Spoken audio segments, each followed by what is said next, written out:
non solo una provincia produttiva come è sempre stata, una provincia turistica, questo è Varese da diversi anni e lo vuole diventare ancora di più. Assolutamente sì, e poi mi sento di dire che il turismo può essere produttivo.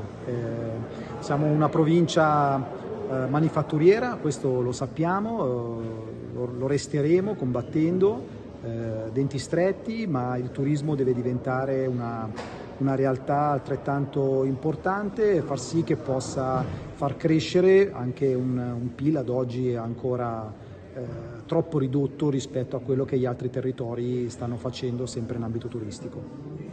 Ecco, la fondazione nasce che ha come obiettivo principale il coordinamento, ma quali sono poi le altre priorità che sicuramente avete già messo nero su bianco? Sicuramente lo sviluppo di iniziative sempre allineate col coordinamento stesso, le progettualità e la visione, che ad oggi forse è quella che manca un po' in maniera univoca. Come dicevo prima, tante amministrazioni vanno per la loro strada, giustamente facendo degli ottimi lavori, ma ad oggi in un mercato globale è impensabile competere a livello locale, sarà difficile competere a livello provinciale, ma almeno dobbiamo partire da qua.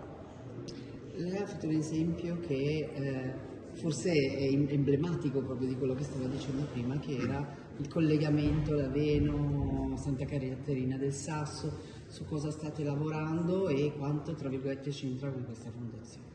Ma allora, le cose i progetti su cui poter lavorare nell'immediato sono davvero tanti. Nel senso, io mi sono soffermato su quello perché fa sorridere ma crea anche un po' di imbarazzo. Nel senso, pensare che, io lo dico sempre, il nostro quinto bene UNESCO, perché Santa Caterina non è un bene UNESCO, non sia collegato via lago dal nostro territorio, mi fa pensare forse che serviva un progetto come quello della Fondazione. Nel senso, io sono convinto che la prima cosa da fare sia creare delle progettualità che mettano insieme le infrastrutture già esistenti, perché non possiamo pensare di parlare di progetti che si realizzeranno fra 10 anni, e far sì che il territorio inizi a farsi conoscere da tutti, dai turisti più lontani ma anche da quelli più vicini. Ho fatto prima l'esempio di Porto Ceresio, attraverso delle piccole iniziative che possano però portare dei grandissimi risultati, e tra cui il collegamento da Laveno con l'eremo di Santa Caterina e anche oltre. Quale sarà la governance della fondazione? Ma allora, la governance sarà trazione camerale per i motivi che ho espresso prima, quindi sicuramente la Camera di Commercio avrà un forte impatto decisionale su quelli che saranno gli ambiti della fondazione, ma riteniamo fondamentale la partecipazione delle amministrazioni intorno al tavolo, perché è con l'intento di tutti e con la volontà di tutti che potremo arrivare veramente a competere su un mercato difficilissimo, perché è un mercato difficilissimo e molto competitivo. Parlando di progetti che rientreranno poi nell'ambito della Fondazione, Sì. c'è anche Invest in Varese, Sì. che si intreccia forse un po' anche sul tema dell'accoglienza, cioè a livello di nuove strutture. Comunque questa è una provincia con tante presenze, ma ad esempio non ha un hotel di lusso, non ha un family hotel, cioè ci sono delle mancanze. Lavorerete anche su questo? Assolutamente sì, Invest in Varese si occuperà unicamente di questo. Io vorrei invertire l'ordine delle parti.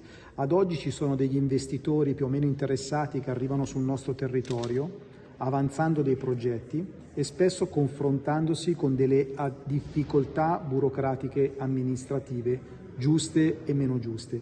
Io vorrei arrivare invece a raccogliere le opportunità che le amministrazioni possono lanciare degli investitori, andare sulle fiere internazionali, sugli eventi internazionali ad incontrare dei possibili investitori, ma anche locali, perché ci sono anche degli investitori locali che avrebbero voglia di far fruttare meglio i propri patrimoni, e parlargli e presentargli di queste progettualità, che vi assicuro che nei quasi 50 comuni che ho visitato per poter parlare del progetto Fondazione ne sono venute fuori una marea, perché tra aree dismesse opportunità ce ne sono.